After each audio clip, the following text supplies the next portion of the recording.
এই মুহূর্তে পাওয়া আবহাওয়ার বড় খবর। রাজ্যে ধেয়ে আসছে ভয়াল বর্ষা। তোলপাড় হয়ে যেতে পারে গাঙ্গেয় উপকূল।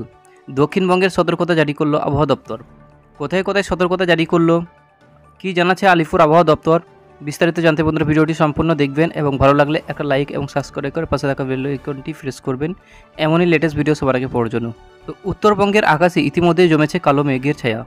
ভারতীয় আবহাওয়া দপ্তরের সর্বশেষ পূর্বাভাস অনুযায়ী পরবর্তী 3 দিন জুড়ে জলপাইগুড়ি, আলিপুরদুয়ার, কোচবিহার, দার্জিলিং, কালিম্পং সহ পার্বত্য জেলাগুলিতে মুষলধারে বৃষ্টি ও বজ্রপাতের সঙ্গে ঝড়ের আশঙ্কা রয়েছে। হিমাচল সংলগ্ন এলাকাগুলিতে ভূমিধস ও বন্যার সম্ভাবনা থাকছে। গতকাল পর্যন্ত ভুটানের 11 সেন্টিমিটার, বকডুয়ার ও কুমারগ্রাম চা বাগানে 9 সেন্টিমিটার বৃষ্টি রেকর্ড করা হয়েছে। দার্জিলিং ও কালিম্পং ভারী থেকে অতি ভারী বৃষ্টির সম্ভাবনা রয়েছে। দেখা যাচ্ছে হিমাচল ঘেঁষো অঞ্চলগুলিতে দৃশ্যমান নেমে এসেছে 1 কিলোমিটার নিচে।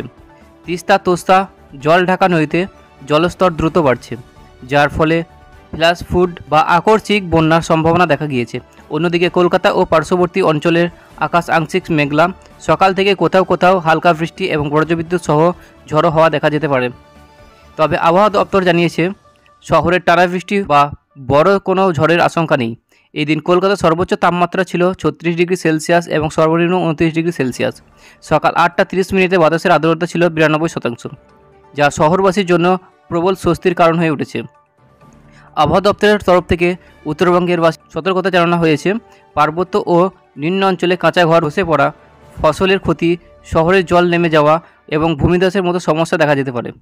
দক্ষিণবঙ্গের আপাতত হালকা থেকে মাঝারি বৃষ্টি হলেও 6 জুনের পর থেকে আবহাওয়া আবার শুষ্ক এবং গরম হয়ে উঠবে বলে পূর্বাভাস জানিয়েছে আবহাওয়া দপ্তরের তরফ থেকে। জনসাধারণকে সতর্কতামূলক কিছু নির্দেশ পালন করার কথা বলেছে, যেমন খোলা মাঠে, জলাশয়ে না যেতে।